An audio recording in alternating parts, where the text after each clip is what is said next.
Welcome in, everyone, to another edition of Back Your Play with Q. As always, I'm your host, Rich Quinones. Give us a follow on all social media platforms, YouTube channel, Rich Q on Q, from our wonderful friends over at Play It Again Sports. And I'm wondering, because they have so many old, authentic NFL jerseys, maybe they have a James Hasty jersey, who's kind enough to join us for a couple moments. Of course, the two-time Pro Bowl All-Pro, great career with the New York Football Jets, and of course, the Kansas City Chiefs. And James, I appreciate a couple moments, pal. Thank you. Thanks for having me on. So let's get into post-career, and what you're doing is really unique. And I really want to dive into this. Then we'll talk a little bit about the career on the field as well, because I have some questions I want to pick your brain about, right, with the bump and run. But we'll get into that in a little bit. How about post-career now, what you're doing to kind of level the playing field when it comes to, hiring the potential minority coaches in and out of sport? Especially, we've seen the issues over the last 15, 20, 25, 30 plus years in the NFL, where you're looking at in 100, almost 100 years, 23, 24, 25 odd minority head coaches. So talk a little bit about what you're doing right now post-career, if you will. Yeah, what we've done is we've created a couple tools. These tools do not identify race at all. It measures your background as far as winning on the field, positions you've coached, postseason players you've coached, and statistics that you've accrued over that time period. And essentially, we've created an algorithmic formula that allows us to quantitatively evaluate your career and apply a grade to it. In addition to that, because we know it's more than just about numbers, we also have a qualitative tool that allows us to examine what you've said over the years in various speeches or interviews, or even, in fact, if you were in an interview, we can evaluate what you're saying in that interview and then see if that corresponds or relates to what the general manager or the owner is looking for. So we've got a quantitative tool and a qualitative tool to help evaluate that candidate and whether or not that candidate's the right fit for that organization. Hence the, is it pronounced CPAS? CPAS, yes, the Coaching Performance Assessment System, yes. So when, so I'm wondering, was this, you just woke up one night, or maybe you went for a morning jog, had a cup of coffee? I mean, when did this come about? Was there a person or persons who maybe you dealt with throughout the course of your career that was someone who was really a big influencer, and maybe you sat to yourself and said, man, you know what? This guy should have gotten a job by now. What's the motivating factor behind this? The motivating factor for me was going back and looking at Vince Lombardi's career. And if you go back and look at Vince Lombardi's career, he started at the high school level. I coached high school football with my son's teams, and I can really appreciate riding on the school's yellow bus after the game, right? And if you've ever been there, you know the challenges that it takes to be a high school football coach. But Vince Lombardi had very high levels of success. From there, he went on to Fordham, West Point, and then, of course, on to the Giants, and then obviously became the Packers head coach. But you saw that ascension and you saw the success at every level that he achieved. And so ultimately, he was more than prepared. Well, this tool evaluates coaching careers very similar. So if you're a high school coach out there, or an aspiring college coach that wants to figure out, how do we get into the National Football League, we want you to join the Coaching Performance Assessment System database. We'll be going live in the spring. And we want to start to follow these coaches, because we really believe there needs to be a true pipeline, if you will, for finding these coaches. By joining this system, we're able to evaluate the candidates and go forth from there. 500 head coaches have come and gone in the NFL. 25 have been Black.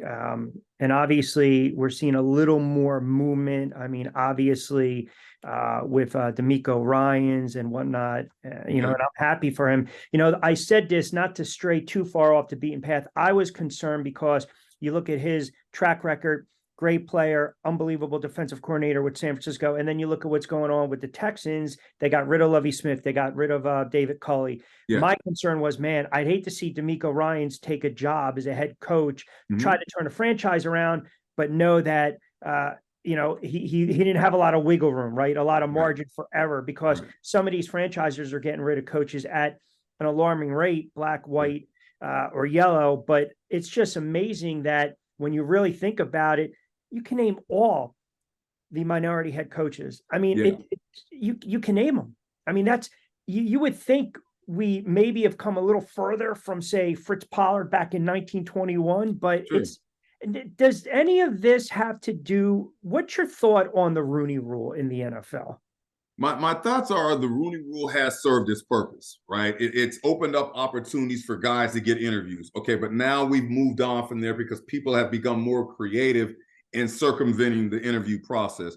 What I focus on when I talk to these coaches is, yes, we know that the head coach is essentially the CEO. I love D'Amico as well, but what do you see D'Amico doing on Sunday? He's just standing, right?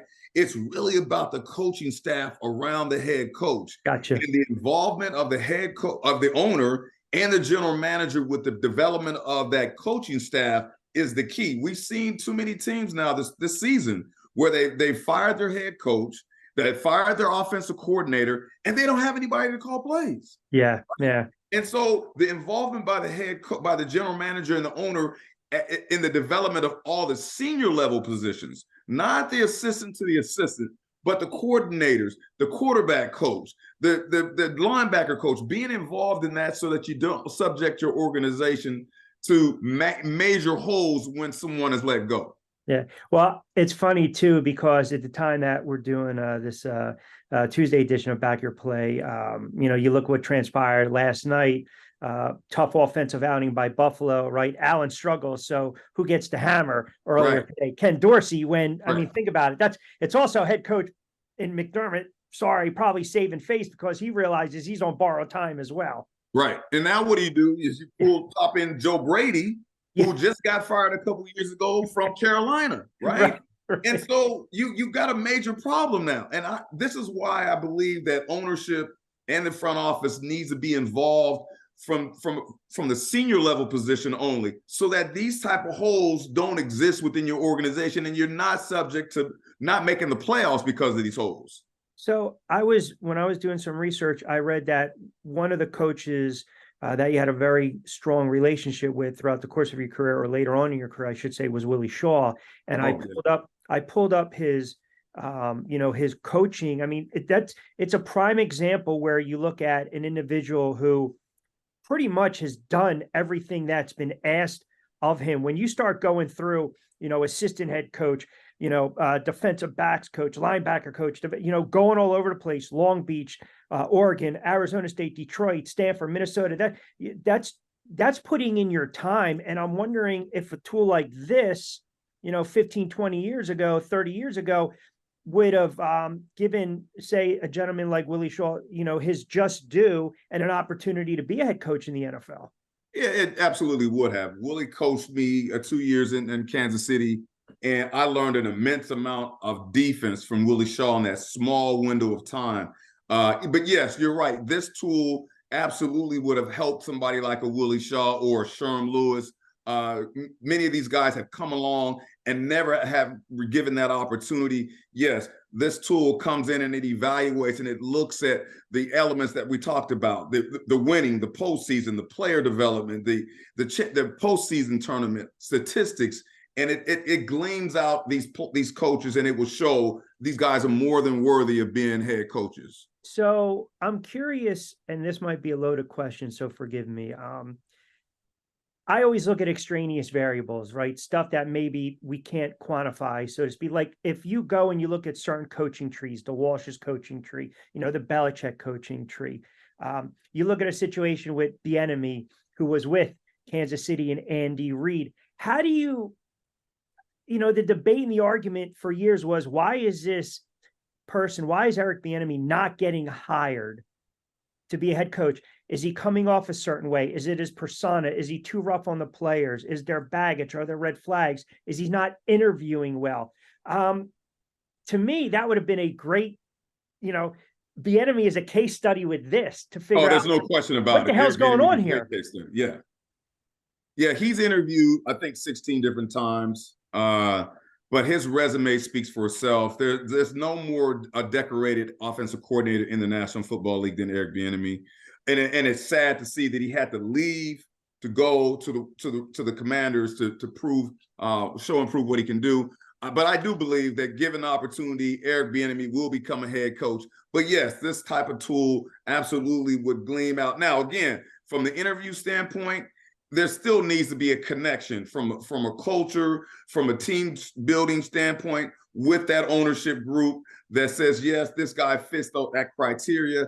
And that qualitative tool allows Eric Bieniemy to not be subject to, well, it's something about him, or maybe he swore, or maybe said something inappropriate, or whatever that may have occurred. But you absolutely have a tool there that says, hey, look, when the question was asked of us, we answered the question virtually the same way that Eric Bieniemy did.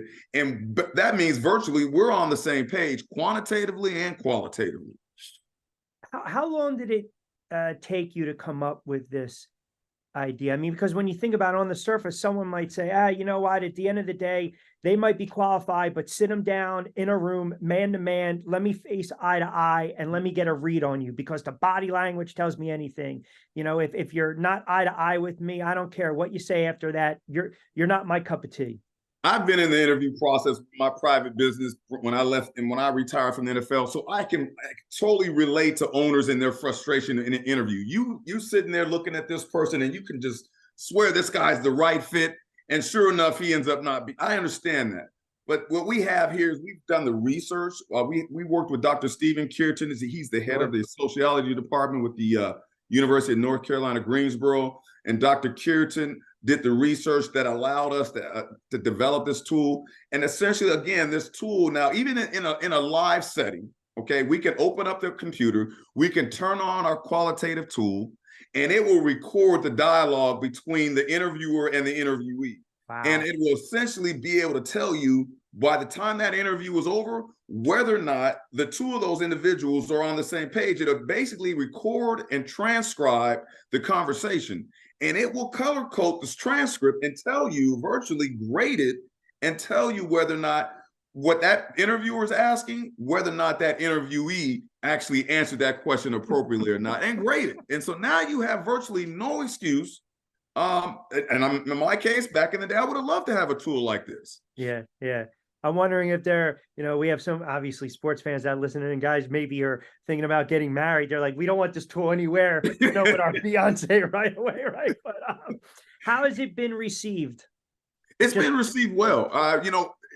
The NFL is an interesting, dynamic industry, right? What the owners virtually run the NFL. It's going to take some folks with some guts to basically say to the owners, hey, we need to try this. We've got our feet wet a little bit with a couple of organizations last year and helping them with the process so they can kind of understand some of the questions that we believe they should ask in those interviews. And in fact, one of the organizations said they used every single one of our questions that we suggested that they asked during their interview process. So we know that there's a light at the end of the tunnel. We just need someone to be able to stand up and say, hey, look, we want to try this system. We believe that's going to give us the security that we need of knowing that we went out. Not only did we hire a good head coach, but we've hired a good group of coaches that ultimately will work well together going down the road. Right, because at the end of the day, everything goes hand in hand. I mean, it's the chicken or the egg, right? The horse before the carriage. The head coach, Belichick he doesn't care about the offense, man. Go do what you need to do. Let me handle the defense, right? But if he knows he has someone in place that he's comfortable with, then everything is made easy, from special teams to coordinators to linebackers to receivers coach. Everything goes hand in hand. Again, the great James Hasty joining us for a couple moments, 2-time Pro Bowl, all pro as well. By the way, paid a little homage to you. Got the Kansas City red, got the Jet. I won't wear green like eagle green, because if you see the little blue helmet in the background, I see it now. I see it back there. I keep. Well, I have to. I don't keep it in the forefront nowadays. Well, you shouldn't. You shouldn't. Man, did you see what happened on Sunday? No, you shouldn't. That was a rake the leaves kind of day. I don't even want to. It's what's amazing. You mentioned, getting the right vibe and using this tool to put together the best coaching staff. I think sometimes I've had this issue with the NFL for a long time. It is the good old boys network. It is. And it's always the retreads. Like, I feel as though sometimes teams have to think outside the box and take a shot on maybe someone who's not proven. Now, I'm not Dable, to me, we saw what he did in Buffalo, last year, great. You know this. It's what have you done for me lately, right? So the roses, the bloom is off the rose, so to speak. But I think there are some franchises. I can see a team like Tampa Bay embracing this. You know why? Because Tampa Bay has hired minority head coaches in the past. Oh, they did a great job. Yeah, But absolutely. there are other franchises, and I don't want to put you on the spot, just my opinion, that I can see kind of like, no, and I think to me, that's narrow-minded thinking, because at the end of the day, you want to put the best product on the field. All these owners care about is winning, well, making money and winning, which goes hand in hand. So why not use something like this and assemble the best possible? But let's look at the Brian Dable, for example, situation. Brian Dable brought in Mike Kafka, right? We all know Mike Kafka was a quarterback coach in Kansas City for what, 2 or 3 years? Yep. In fairness, Mike Kafka was not ready to be an offensive coordinator, right? He just did not have the time in the league to really be ready to be an offensive coordinator. And I think you're seeing that play out now. Like, we really have to take more serious consideration at the entire coaching staff now. And I say it again, it's the senior level positions that we really need to focus on, because now what you've got is Brian Dable's over there considering whether or not he should be calling the plays. And I think we've even seen him calling plays on TV here a few times this past year, this season. So 100%. There's some concerns there about the capabilities that Mike Kafka brings to the table. And some would say he wasn't ready to be an offensive coordinator just yet. So the involvement with the Maras and being the general manager, Joe Sheen, being involved in that selection of that senior level coaching staff would have been huge when it comes to making sure that Brian Dable had covered when it comes to his offensive coordinator. Now, let me counter that and say, do you take into consideration injuries? You're losing the potential franchise quarterback. I mean, you have to take into account everything, right? So to speak, that's kind of transpired. But to your point, I know exactly what you're saying, because you've seen it across the league, right? I mean, think about this. And again, not picking on these guys, but unfortunately, you have to use them as examples. Look what transpired last year with Hackett, right? You're putting a no-win situation. I mean, you're just in a no-win situation. Russell Wilson regresses. Everyone thinks, the sexy name, let me go after the Sean Payton. It was like for years, Gruden. Okay, so they won a couple games here and there. But then I can now turn around and everyone's crushing Hackett in New York. Well, guess what? If you don't hire Hackett, there's no way that you're getting Aaron Rodgers. Yeah, that's what I'm saying. You're not getting them. Right. You're right, but this is about that recycle issue that we talked about. And we all saw the body of work in Denver. And so does everyone really believe that that's going to change? No, we don't believe it's going to change. And unfortunately, Aaron Rodgers gets injured. And so now we're seeing the same situation over and over again. If you got a tool like this, it'll tell you, hey, man, this guy doesn't even grade high enough to be an offensive coordinator, right? Let alone a quarterback coach. So it gives you as an organization the ability to say, okay, let's back up and let's see if we can find some candidates that really do have the experience and the winning in their background to really substantiate this person being the coordinator, because we understand Aaron Rodgers pretty much is running that offense right now and running that organization, but you still got to go out and win football games, and injuries, as you mentioned earlier, are part of the game. So you got to have a contingency plan, and coaching gives you that cover. There has to be a quarterback coach in there that can coach up Zach Wilson when Aaron Rodgers is not there. And that's unfortunate. That's the case right now. I'll tell you, I think, the idea, the product on the surface to me is fascinating. I would love to be a fly on the wall, because I bet you it's going to humble a lot of people, right? And you also have to take the element away. Well, come on, man. We were teammates for 6 years, and this guy was with me when I was coaching in college. Man, that's off the table now, right? Rich, let me tell you, we've been tracking the last few years the cumulative grade of all the coaches on one particular team each week, right? Let's just say the Giants are going up against the Cowboys this week. We're looking at the total grade score of the Giants coaches versus the total grade score of the Cowboys coaches. And let me tell you what the statistics say. 60% of the time, the team that has the highest graded coaching staff wins the game. Right. So guess what you're going to do when your buddy says, hey, man, I want to join your staff. Man, what kind of grade do you have? Because if your grade isn't high enough, it's not going to help us as a group. When we're getting into crunch time situations, we need to know that we're giving ourselves every chance to win as a staff.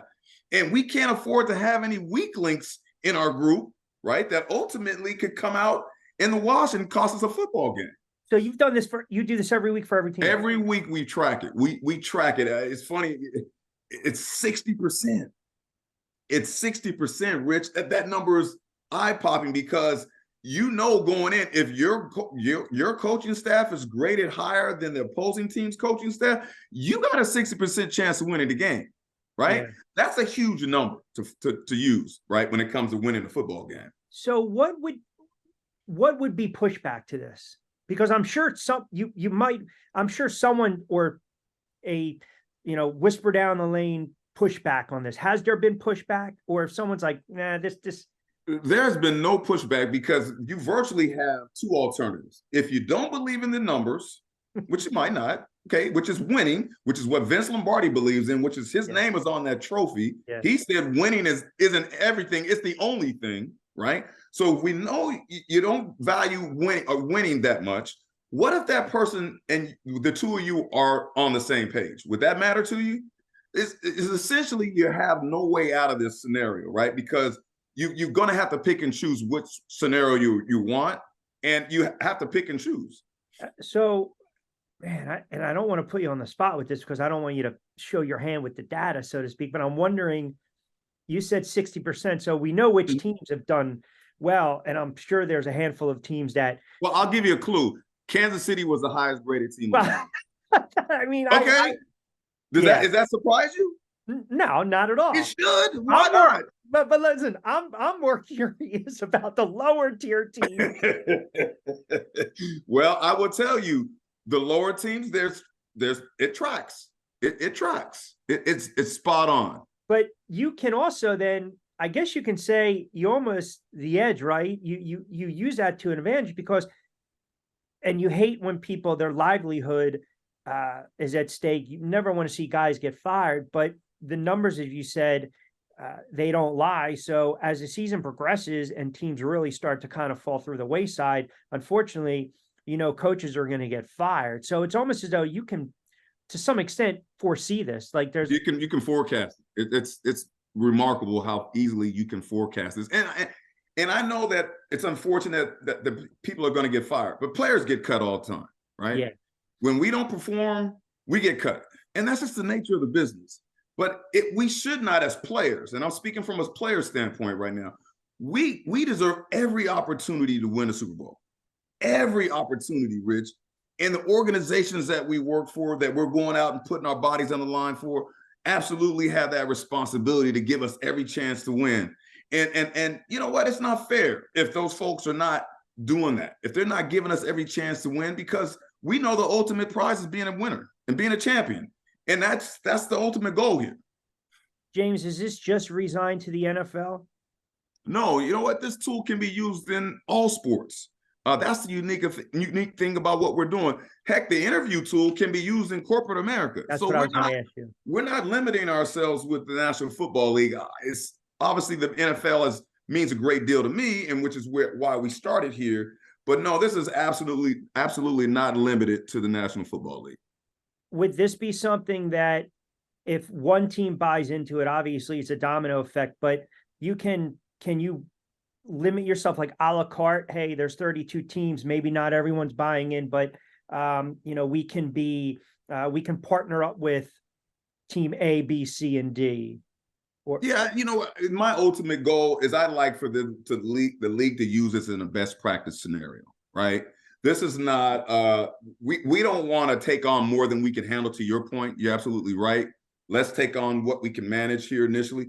But ultimately, we believe that this should be a best practice tool for the entire football league, the National Football League. And so, yes, we're going to take on what we can handle, but the ultimate goal is to go on to other sports. And obviously, for sentimental reasons, we're starting here with the National Football League. Why do you think there's never consistency when it comes to minority hirings in the NFL? Like I went through, again, the list. I mean, and some people forget some of these names. I mean, Mel Tucker had a cup of coffee, Perry Fuel, defensive coordinator. And then we go through the ones that kind of, blazed the path, the Art Shells, the Dennis Greaves, Ray Rose, Tony Dungy, the list goes on and on, Mike Tomlin. I'm just wondering, from a player standpoint, you played for a lot of years. I'm sure somewhere along the way, you're like, you know what, this guy definitely deserves a shot at getting hired. I'm just wondering, 500 head coaches, 25 have been black. What's, what do we do? I go back to my private business experience, right? And it's all about comfortability, right? If you come in and interview with me, I have to feel comfortable about how you make me feel, right? And so I think ultimately there's going to have to be, the owners are going to have to concede and say, hey, look, we need a tool that removes that bias, because we understand it's about, hey, I don't think I have a lot in common with this guy, right? And so therefore, I don't think I want to interact with this guy every day, right? But if you got a tool that says that this guy is an outstanding leader, an outstanding coach, a leader of men, all these elements that you're seeking as a head coach, you have to give him serious consideration, because he's going to give your organization a chance to win a championship. And we know what that means in terms of value to an organization. And so owners are realistic when it comes to winning a championship. I think that ultimate goal will, I think, remove that discomfort that some of the owners may have, because they know that they've got an outstanding a leader and a head coach, but they also have a great support staff and those coaches behind them that they've all been, the owners, general managers in the front office, have all been involved in with selecting. It cannot just be the head coach. Yeah, I mean, listen, you mentioned, you want to remove that bias, but at the end of the day, if I'm an owner, I know that when my franchise is valued, I win a championship. I'm not, this is me, maybe I'm just different. I'm not looking at black or white. Can you get the job done? Like, what's your track record, right? Yeah. What's your track record? Have I seen a track? But I always felt, though, and look, you can make the case and the argument for some coaches that, for years, people would say, look at Marvin Lewis's record. Hey, Ron Rivera, by all counts, great guy, but let's be honest, he's on borrowed time in Washington. Then you look at some of these other hirings, well, because I came from the Belichick tree, or, McDaniels or Hackett, and some of these coaches have no freaking clue what the hell they're doing. And it ultimately will set a franchise back. We talk about the draft, not getting the right players, especially if you need a quarterback, and then hiring the wrong head coach. The Giants go from Coughlin, they go from McAdoo with his oversized Denny's menu that I couldn't stand. Then they go to Pat Shurmur, who was clueless. Then they go to Joe Judge, who got fired because he was a bully. And now you go to Dable because of the track record with the Buffalo Bills. That's talking about a franchise, a storied franchise that rips through 5 head coaches. It's unheard of. And when you do that, you become, the mini helmet, the laughing stock, right? Yeah, I can remember, if we're talking about I can remember my rookie year preseason game. We're playing the Giants in preseason, and oh my God, here comes Carl Banks and Lawrence Taylor and Harry Carr. I mean, it was just, that was the Giant organization that I remember, to your point. And so it's really troublesome to see the organization, the state that it's in right now, right? But that's what happens when you have this turnover, and it's just constant. It's just constantly turning over. You have to look at is, okay, where are the coaches coming from? Are we recycling these same guys? As you mentioned, the McAdoos, the Shurmurs, these guys have been around the league. Everyone knows their body of work. We've seen it. We know it. But the pipeline that needs to exist starts with what we're talking about right now. We're reaching down and we're getting folks from the high school level to get into the database. We're talking about college coaches, not just Power 5, but the Division 1, 2, and 3 level coaches. We want to truly have a pipeline. The NFL has came out and said, oh, there's no pipeline for coaches. That's not true. We all know there's high schools are all over this country. We know there's great college programs all over this country. We need to have a system, a place where we can truly follow these coaches. Each and every year they come in, they update their information, and we have a way, obviously, to verify that information, and we keep track of those people. But there's absolutely a pipeline. This country is built on sports, essentially. We all love the football, of course, and so we know that those coaches are out there, and therefore there's no reason to continue to recycle the same people over and over again. We know that these great coaches exist, and we go get them. We're not stuck here in no man's land with hiring these same guys over and over again. Yeah, so I'm wondering if everything kind of flames out with Harbaugh in Michigan and he basically sticks his middle finger up to the NCAA, which he makes them a lot of money. The conversation is going to be, the flirtation with going back to the NFL. We're probably going to see 4 or 5 head coaching changes. Do you kind of sit back and, I'm not saying kind of roll your eyes to it, or you're like, all right, here we go again? Because it's the same stuff that we dealt with Gruden for years. Yeah, it is going to be some of that same here we go again type stuff. It's really going to take 1 or 2 organizations to finally say, okay, we need to look at this in a different way. And I think if we can get a couple organizations to say, hey, listen, let's dive into this data. Let's dive into what we're looking for, and let's see if these people are actually speaking our language. It's going to take some courage for some folks to do that. And I believe once they do that, I think then we'll have ourselves the opportunity to make some changes. I want to go back real quick, if I can, to the Rooney Rule, because I think teams, they kind of skirt the issue with it, right? And then stuff kind of leaks out. And the reason I bring it up is because I really followed the Brian Flores situation. And when you go after the NFL, man, you're not winning, right? You're in trouble. I mean, it's just kind of like when you're walking on the street and you just accidentally step on an ant. That's right. Do you think Brian Flores will have an opportunity down the road to ever become a head coach in the NFL?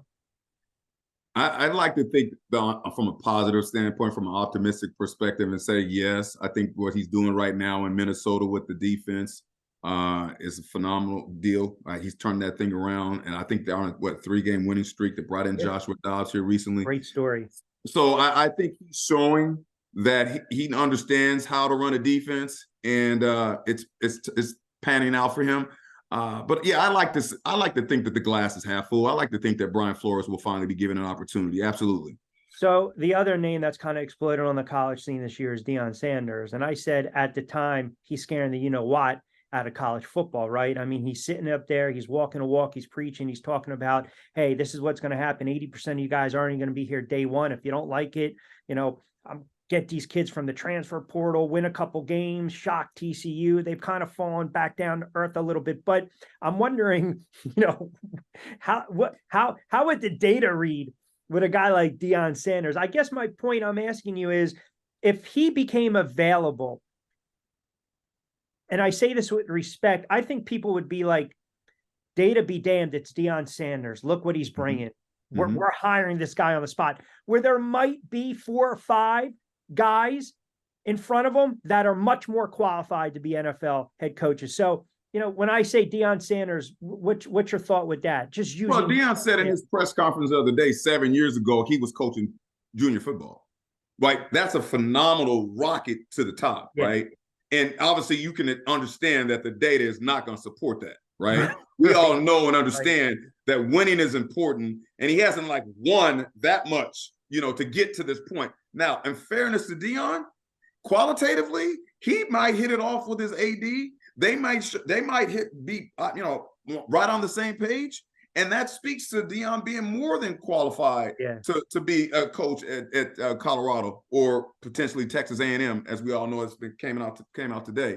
But ultimately, even in Deion's case, if he puts some good coaches around him, okay, and he's going to take on a CEO-like role, and he's on the same page with the AD at wherever he goes, I think Deion's, with his has dynamic attitude and personality that he has, absolutely. But again, it still boils down to whether or not he's on the same page with that AD. Because if they're not, when those heated moments, when those big moments occur and he doesn't succeed, we've seen him blow some leads here the last few weeks, right? 100%. Okay, so now that's where the qualitative piece comes into play. Like, hey, is this AD going to jump ship on me, or is he going to hang in there with me, right?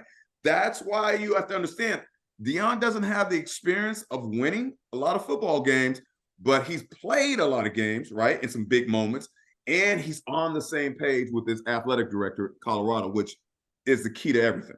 I don't know. I think you secondary guys just always back each other, man.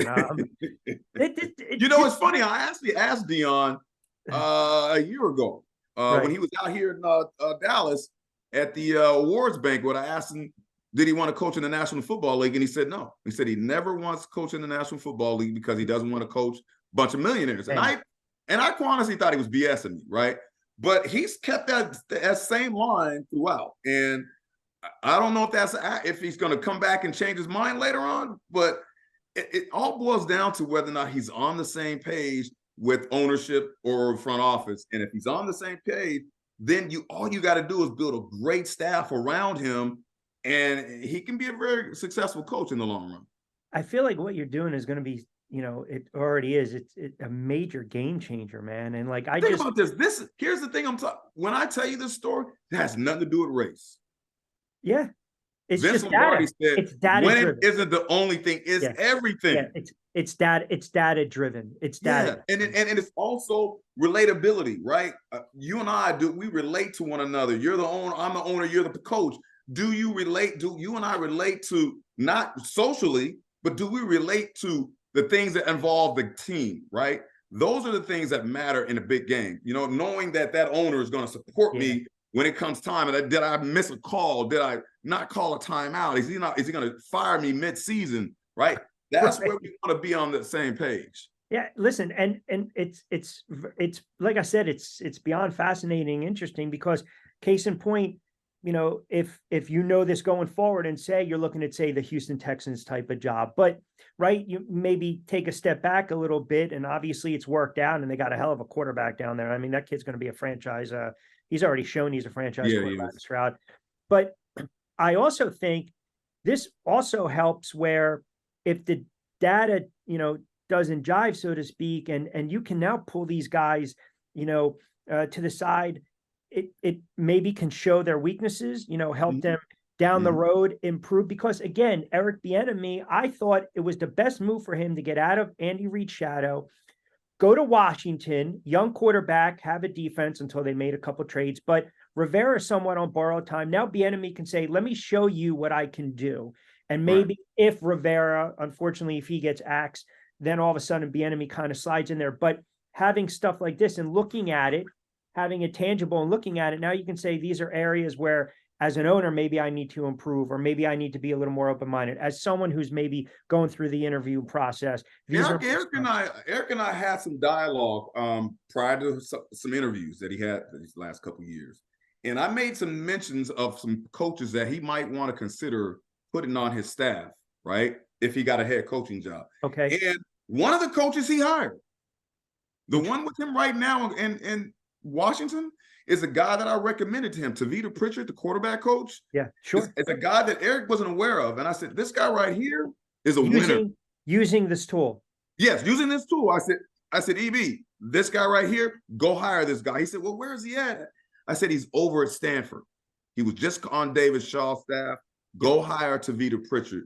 Tavita Pritchard is an up-and-coming star. You need to hire that young man. And sure enough, he did. And he's doing a great job with Sam Howell right now. We also made some mentions of some other guys and some folks, and they're doing quite well as well. That's not a bad, if you're a selling point, so to speak, right? The elevator pitch. Hey, it's the numbers, but then again, qualitatively, you guys have to be on the same page. So the numbers aren't just the final point. It's a starting point, right? And then it's all whether or not you guys are on the same page. All right. I got to ask you a little bit about your career, because you did mention something to me, and now I finally can kind of, because I've done this with the Giants, because I do a podcast with Brandon Jacobs.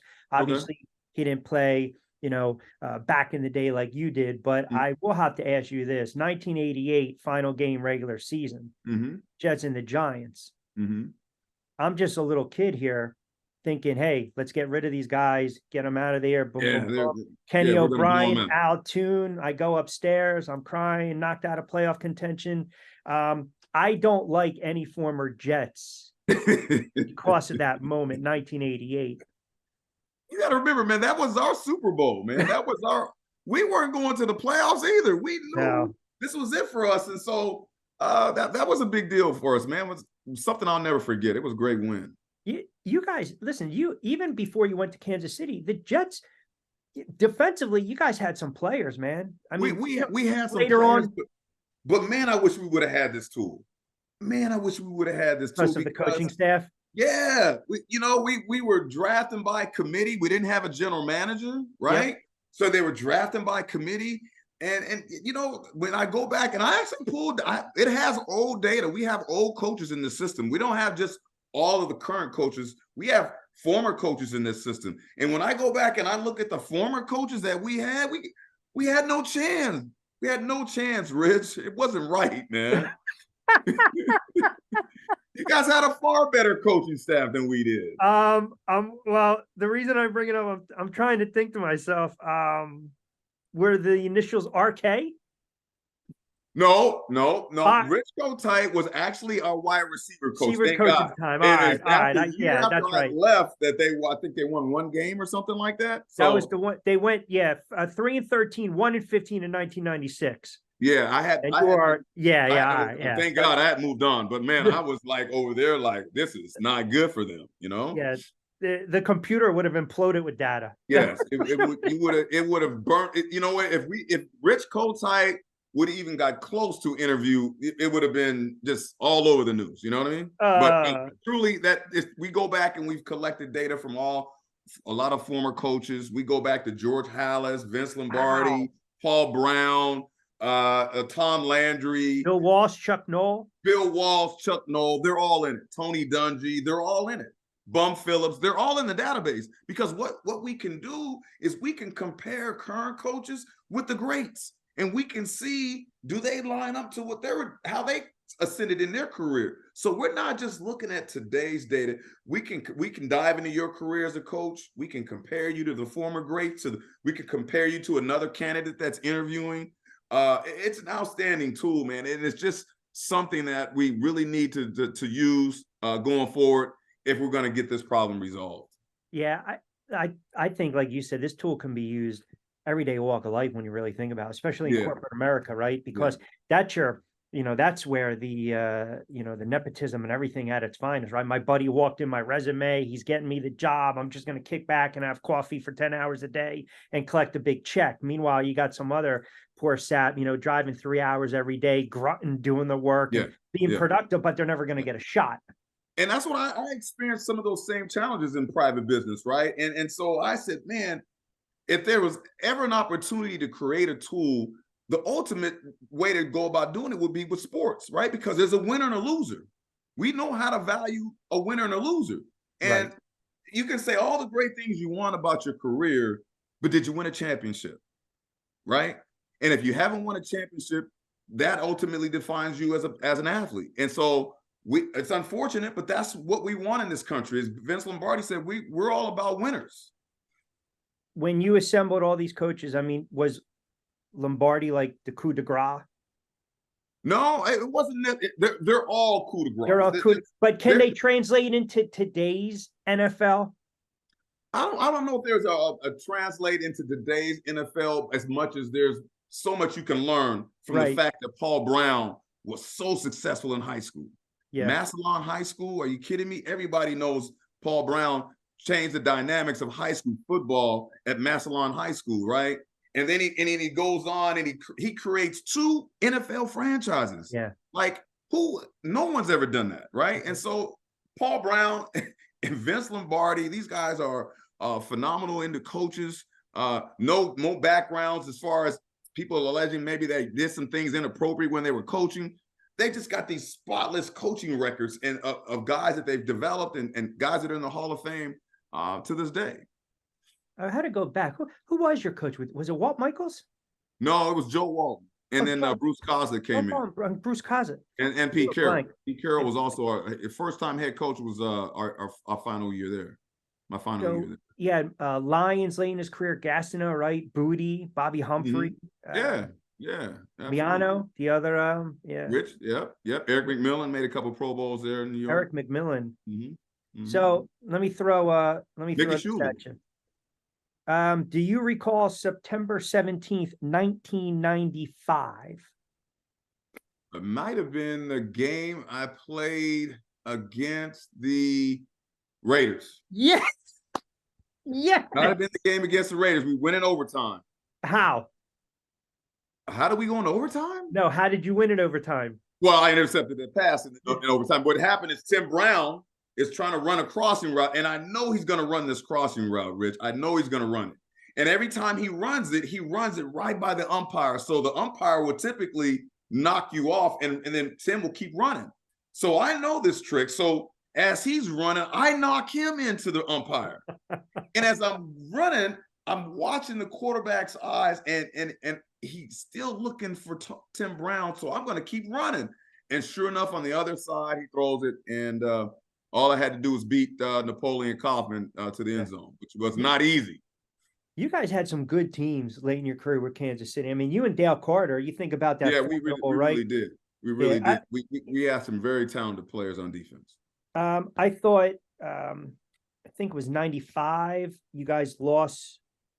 I think you lost to the Colts. Lost to the Colts, Jim Harbaugh. He throws for a record 112 yards passing. I mean, it was freezing cold. We lose 10-7. I mean, Steve Bono had a rough game right? He had a rough game with Bono, and we missed like a couple of field goals that were very makeable field goals at the end. Lynn Elliott missed a couple of field goals. Yeah, we were home field advantage. And many people had us in the Super Bowl. Everyone talks about the bump and run coverage, right? There's pros and there's cons to it. And I always love the fact that, hey man, my DB, my corner's he's got to be aggressive. But again, the rub is if I get a free release, boom, you're pretty much, it's toast. It's all she wrote. What was your mentality when it came to that? Especially when you teamed up with Carter. I mean, you guys were extremely formidable. It's like damned if you do, damned if you don't. I don't want to throw on this side. I don't want to throw on that side. I think what I did is I found a way to play man-to-man from a very on natural sort of way. It was out of the norm, right? These guys weren't used to seeing a guy play man-to-man from 4 yards off. Right. Normally when you see a guy playing off at 4 yards, they're thinking that's cover 2, right? Right. Especially when the guy's looking inside. So I would do very weird type of things where I would stand off at about 3 or 4 yards, and I would just look at the quarterback. Naturally, the receiver's thinking, oh, he's in zone, right? But right as they get near me, they're not even running hard at all because they think I'm in zone. And I would just play man-to-man from there. They're really reading your body language. They're trying to see, are you inside leverage? Are you outside? This is the traditional man-to-man type of things. But mine was very unorthodox style of play, and they weren't very familiar with it. Now, on the other side, Dale had these long arms, long legs, very athletic, and he could make mistakes. And with his athleticism, he could make up with it very easy, a very short amount of time. So we both had these very different styles. And Dale would tell you, I'm not going to play what he's doing over there. And I would tell you, I'm not going to try to do some of the things that he would do. So we had this very unique style that was different on our sides. And I thought that gave us an advantage when it came to our opponents each week. Yeah, it's crazy how the league has changed, right? Because you go back to the 70s, it was Mel Blount, now we're going to flag you for 5 yards of free. And now in today's game, I mean, when you watch today's NFL, you just kind of sit back and you're like, here we go. Here's a flag. Like, as a fan, it annoys me to no end because especially on third down, you'll hear the announcers, whether it's Nance, whether it's Buck, whomever, whether it's Aikman, there's no flag on it's like, come on, man, let these guys play a little bit. Has the flags, too legislated with letting these guys, be a little more aggressive, the bump and run, a little more coverage, a little more handsy, so to speak. I mean, you sit back and you say to yourself, come on, man, let these guys play a little bit. It all comes down to coaching.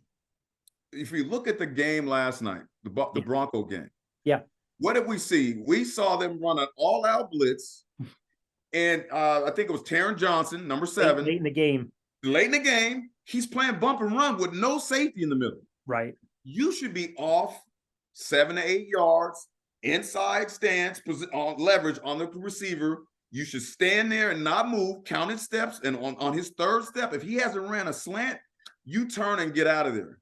But to have this guy up at the line of scrimmage, and you got no chance. I don't know if Sean McDermott told him to do that. I don't know if the defensive coach thought that was okay to do. But you put that young man in a lose-lose situation. There's no way in all that space out there And What's he going to know what to do? And a veteran quarterback knowing just throw up the jump ball. Throw it up there. Just throw it, and you know you're going to get a flag because he's not going to be able to find the flight of the ball because he's not in position to look back for the ball, right? Yeah. And so now he's in chase mode. So now he's gonna cause pass interference because he doesn't have any other alternatives essentially. Yeah. But to put him in that position, you basically set him up for failure, and that comes down to coaching. You should have never put that young man in that situation. Yeah, and to your point too, you also have a quarterback that's very talented in Josh Allen, but he turns the ball over at an alarming rate. So, can I get on the offensive coordinator for bad decision making? I mean, after a while, it's, you know what I'm saying? Like after a while, if you're going to take it to the next level in this league, you have to understand when you know this, you played at a high level to live to fight another down. And sometimes, years ago, you never go to my right and throw across my body. That's just no, gunslinger or not, that type of mentality. So I watched that last night. I mean, Josh Allen, what are you doing? What's his decision making? But yet the coordinator loses his job today. Right. And, I think Josh Allen hasn't learned to taper down his throws. The velocity on some of his passes he is zipping it in there now. And I listened to Keyshawn today talk about how those are passes you want to get fast because if he hangs it up there, then yes, that gives the safety a chance to come over and blow the guy up. But Josh has no levels to his throws. They're all zipped, right? And unfortunately, some of those guys can't handle them, right? And then they turn into tips and overthrows, and guys are intercepting the passes. If he could just learn to not throw the ball so hard every single time, I think that helps him out. But unfortunately, some of the receivers just can't catch some of the passes, and he does make some bad decisions periodically. Who is the toughest wide receiver you ever lined up against? By far, Urban Fryer. By far. I mean, physical receiver. Very strong. Not afraid to block, will blow up anybody on a given day if he has to go block them. Great ability off the line of scrimmage, great route runner, and could get vertical really, really fast. And he did a good job of finding the guys like, Dan Marino to throw the football to him. And so it made a good challenge. It was a good battle, but I thought that for the most part, Irving Fryer was the guy that I most respected in the National Football League. Guys like Jefferson, Diggs, Chase, the young kid Pittsburgh Pickens, AJ Brown in my backyard in Philadelphia. How would you defend that big physical receiver? I mean, what's kind of the game plan against say a guy like AJ Brown? In Kansas City, I had the opportunity to cover Shannon Sharp several times, and one of the things that I knew I couldn't do with Shannon was get into a wrestling match with him. I knew that if I got into his body, what he was going to do was throw me because he's a bigger guy. And so what I had to learn to do was not get in a hand fighting match with Shannon, but stay in front of him, right? Because I knew he couldn't run away from me, right? So I knew that I needed to use my speed and athleticism as opposed to trying to wrestle with him at the line of scrimmage because I had no chance because he'll do that to a linebacker. So I think what the guys have to understand is the bigger receivers, you don't want to get necessarily into a hand fighting situation with them. Yeah, you want to slow them down if given the opportunity, but for a lion's share of the time, you want to make sure that you just stay in front of them. James, two more for you, and I appreciate the extended time. How good was Derek Thomas? Oh my goodness. I can remember standing on the field one time, and he's holding up the safety sign, and I'm like, okay, he really thinks he's going to get there and sack this guy. Okay, I'll take it. And then to go out and have, I think he had 6 or 7 sacks in a game. In Seattle. Yeah, it was just phenomenal to be on the field with him, to see that natural athleticism, right? And the ability to come off the football and not just play the pass, but he also played the run. There was a stretch there where they were saying Derek wasn't playing the run as much. And he showed him that he could and did play the run. But just his natural ability to come off the football, and you just knew that he was going to get to the quarterback eventually. I mean, those defenses, Donnie Edwards, McMillan, Derek Thomas, I think Booker, right? Yeah, Von Booker, yeah. Mm-hmm. So when you look at your career, you equate more as a Kansas City Chief? I really do. I really feel like the better years of my career were in Fair Kansas point. City. And so while I had, I love a lot of those guys that I play with in New York, the lion's share of success that I had was in Kansas City. So yeah, Kansas City is where I relate to. You got to take a lot of pride to see what this franchise has done. I mean, Andy Reid, I mean, they couldn't wait to get rid of Andy Reid in Philadelphia. They lose, last game of the season, 42-7 to the Giants, and here we go. And it was one of these things where on radio at the time, I'm like, Andy Reid's going to get a job like that. And then you forget, I mean, not you, but people forget how long he's been with Kansas City and now the level of success. But as you alluded to, all about the coaching, right? All about the coach. And then, I mean, that's a fun team. That's going to be a hell of a game next Sunday night, Kansas City and the Eagles, Philadelphia and Kansas City, Super Bowl rematch. I mean, Patrick Mahomes, I watch him. I'm more of an old school. Like for me, Joe Montana, I mean, and Tom Brady is Tom Brady, but Joe Montana to me is just the greatest quarterback I've ever seen growing up as a football fan, as a fan, being in sport broadcasting for as long as I have been, just watching him, because just how he commanded the huddle, didn't flinch, didn't get rattled, had, ice in his veins, man. Now, was I crying when the Giants knocked him out twice? No, I wasn't, because that was my squad, right? So, but, Montana, Marino, Kelly, they all have these attributes. Tom Brady, Patrick Mahomes, when it's all said and done, I mean, even from a statistical standpoint, might go down as the greatest quarterback. Aaron Rodgers, you might sit there and agree with me, maybe the best pure passer, right? Slinging it. But Patrick Mahomes, man, I don't even know if we've really scratched the surface yet with this kid. Yeah, and you know what? He's going to win many more championships. And that's just the reality. As long as Andy has the coaching staff around him. And look, they brought back Matt Nagy, and we all knew what he did in Chicago. So, but what Andy's done is he still has such a strong staff that even Matt Nagy can't really mess this up, right? And that's just an example of building a good coaching staff, right? And he's got a heck of a coaching tree as well. He's a Bill Walsh guy, right? And we all know where Bill Walsh comes from. He comes from the Paul Brown tree, right? That's right. Ultimately, once these guys get into these systems where these great coaches are all around them 24/7, it comes out in the body of work, right? And so ultimately, I really believe that it's the system, it's the coaching, and then the players buying into that system. Yeah, everything goes hand in hand. You mentioned Bill Walsh too. I mean, growing up, I loved NFL films. I worked in NFL films for a couple of seasons. And oh, did you really? Okay. The Super Bowl highlights, they talk about that 81, that Cincinnati and 49ers late in the game. Bill Walsh was content, give them the middle of the field, man, because it's going to chew up clock. Like, we don't think about that back then. And now when we look at clock, I mean, my goodness, how about the clock management with some of these head coaches in the NFL? You need a clock management person now. Really?